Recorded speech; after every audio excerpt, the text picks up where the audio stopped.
सरकारी नौकरी एक तरीके से सामाजिक और आर्थिक सुरक्षा की गारंटी भी होता है।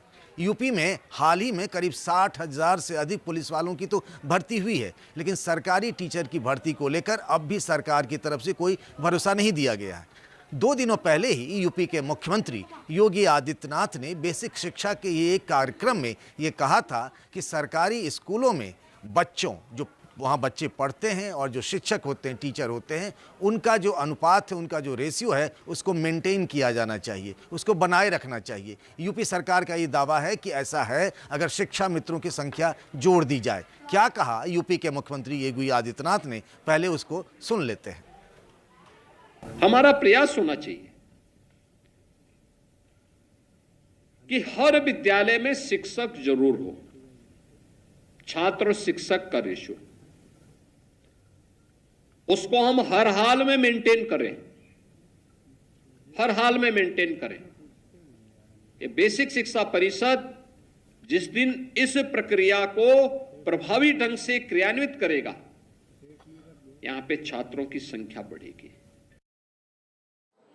यूपी में पहले प्राइमरी स्कूलों के लिए सरकारी नौकरी के लिए एक अलग से आयोग बना था। इसी तरीके से मिडिल स्कूल और हाई स्कूल के लिए भी था, लेकिन यूपी के मुख्यमंत्री बनने के बाद योगी आदित्यनाथ ने साल 2023 में एक विंडो बना दिया, यूपी शिक्षा सेवा चयन आयोग। लेकिन आयोग बनने के बाद से अब तक एक भी टीचर की भर्ती नहीं हुई है।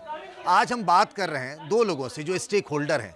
एक तो रजत सिंह, जिनके साथी सब मिलकर 28 तारीख को यानी कल ही एक बड़े प्रदर्शन की तैयारी में जुटे हैं, और दूसरे जो टीचर कोटे से एमएलसी यानी विधान परिषद के सदस्य बने हैं, ध्रुव त्रिपाठी। हम इन दोनों से जुड़ते हैं। सबसे पहले रजत, आपको हमारी आवाज मिल रही है?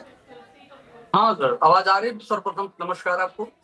रजत, आपने पिछले साल भी इस तरीके से प्रदर्शन किया था, फिर इस बार भी। हर साल आपने जानकारी दी है कि करीब 2.5 लाख के आसपास बच्चे पढ़ रहे हैं, पास करके निकलते हैं। आपने ये भी कहा कि अगर नहीं भर्ती होनी है, आपने देखा कि हाल के दिनों में स्कूलों की संख्या धीरे धीरे, सरकारी स्कूलों की संख्या कम हो रही है, क्योंकि उधर बच्चों की आमद जो है वो भी कम हो रही है। आखिर इस प्रदर्शन से क्या हासिल होना है जो कल आप लोग कर रहे हैं? सर, प्रदर्शन से हमारी आवाज, हमारी बातें सरकार तक पहुंचती है।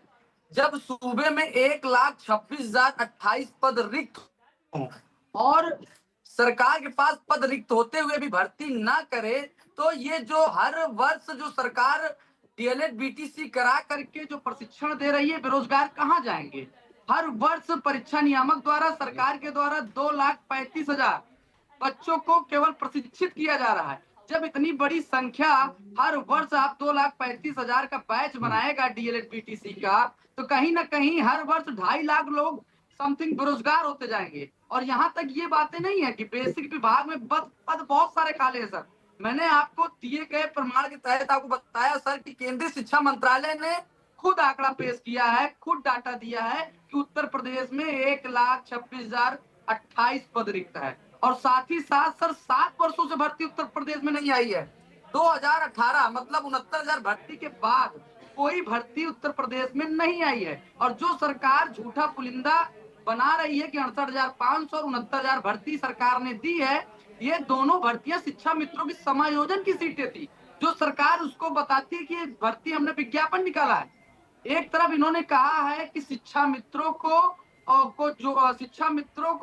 सहायक अध्यापकों को जोड़ करके अनुपात समानुपात का हवाला देते हैं यूपी के शिक्षा मंत्री। तो जब प्रदेश का छात्र इतना पद रिक्त होने के बाद नौकरी नहीं मिलेगी, 7 वर्ष एक लंबा समय होता है। इलाहाबाद में और अन्य क्षेत्रों में जो प्रतियोगी छात्र होते हैं, ये किसी तरीके से अपना 1-1 महीना 2-2 महीना काटते हैं। मैं एक सवाल और आपसे जानना चाहता हूं कि ये आपका आंदोलन सिर्फ एक दिन भर का है कि ये आंदोलन बड़ा भी होने वाला है? ये सर आंदोलन हर बार की तरह ये व्यापक होगा, अनवरत धरना चलेगा। ये और ये अनवरत तब तक धरना चलेगा जब तक प्रदेश के माननीय मुख्यमंत्री जी जो बेसिक विभाग में रिक्त पद है उस पर भर्ती नहीं देते हैं सर। साथ ही में सर एक जरूर मुद्दा मैं इसमें साथ जोड़ना चाहूंगा कि 2022 में जब हमने प्रोटेस्ट किया था, उस प्रोटेस्ट में सर यूपी के तत्कालीन जो शिक्षा मंत्री थे उन्होंने स्वयं हमको बुलाकर वार्ता किया था। वो सारी बातें मैं जानता हूं। उस वक्त मंत्री सतीश द्विवेदी थे जिन्होंने आपको भरोसा दिया था कुछ पदों पर भर्ती के लिए। अब हम बात करते हैं ध्रुव त्रिपाठी जी से, जो कि टीचर कोटे से ही विधान परिषद के सदस्य हैं। ध्रुव जी, आपने रजत को सुना और आप लगातार चूंकि इस बात को समझते होंगे। जी जी आप हेलो। आपकी ये जिम्मेदारी बनती है कि ये जो अभ्यर्थी हैं इनकी बात को सदन के अंदर और सरकार के सामने रखे। इस मामले में क्या होने जा रहा है, क्या करने वाली है सरकार, जो लाखों की संख्या में हो रहे हैं? देखिए, पहले आपको नमस्कार और आपके प्रति आभार व्यक्त करता हूं। यह कहना चाहता हूं कि इस प्रदेश में